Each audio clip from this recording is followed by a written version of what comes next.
The main goal developmentally for a young person, and we're talking sort of a 15 to 25-year-old, is to, individualize. So to sort of separate themselves from the family unit and start to work out, who they are as young women and men. Okay, so the first thing that will happen is they'll tend to either gradually or quite suddenly, drop or reject the values and all the things they've been told by their family, or try and push them aside.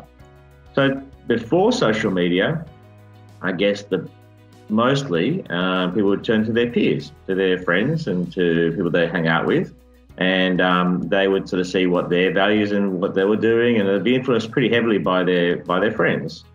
That hasn't stopped happening, but what's also now happening is that social media presents people with a huge amount of options as to what they adopt in their life, as far as values, about sexual preference, about religious preferences, about, what they wear, what they drink, what they eat, what they play, everything. The problem is not so much the content of that. I mean, I think, there's some good stuff and there's some bad stuff in there, obviously, some healthy stuff and unhealthy stuff.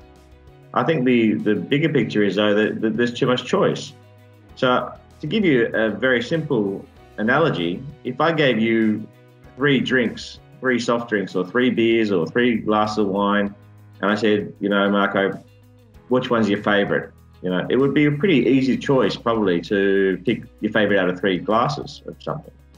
If I gave you 100 glasses of wine, or 100 glasses of beer, or 100 glasses of soft drinks, say, sip one of these and tell me which one's your favorite, it becomes infinitely harder, the choice. And that causes stress, because people want to make the right choice. And we come out of school thinking there's a right answer, the wrong answer. And the two things that we need to understand growing up, young people need to understand growing up, is that the choices aren't necessarily black and white anymore.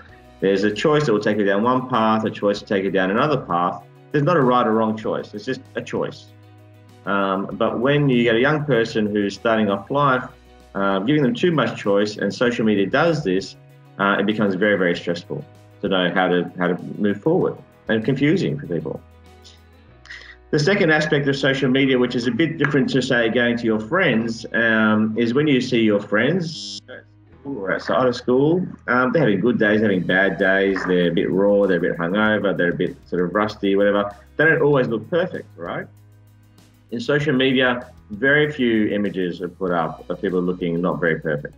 A selfie is taken, and it's probably chosen out of 4 or 5 shots that someone might take if they're lucky.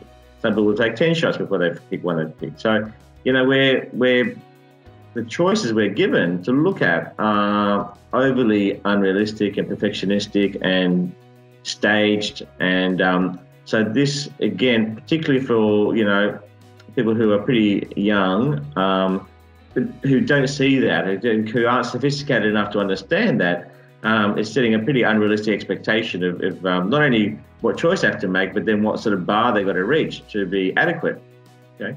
Again, this causes a huge amount of anxiety, because if you're hanging out with your mates and you're all pretty inadequate and you're all sort of teenagers goofing around, not knowing what you're doing, and you feel like, yeah, well, I'm part of these guys. I don't, my friends don't know what's happening, and they look as scruffy and as I do. That's fine. But if you're comparing yourself with, model-like status, or people who aren't necessarily that perfect, but they're only portraying images of themselves in that second where they look slightly perfect, then that's, going to cause you a great deal of stress trying to meet that bar all the time.